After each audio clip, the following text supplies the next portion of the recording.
এই সেই শতভাগ খাঁটি মধু। এস এম আসাদুজ্জামান মুরাদ,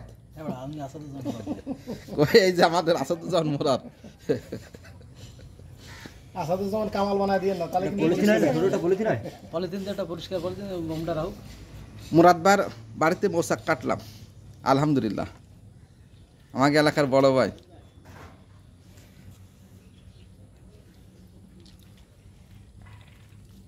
একেবারে পিওর মধু। হ্যাঁ এই কাজটা ঠিক করে নি মামা, আমাকে তোমার করা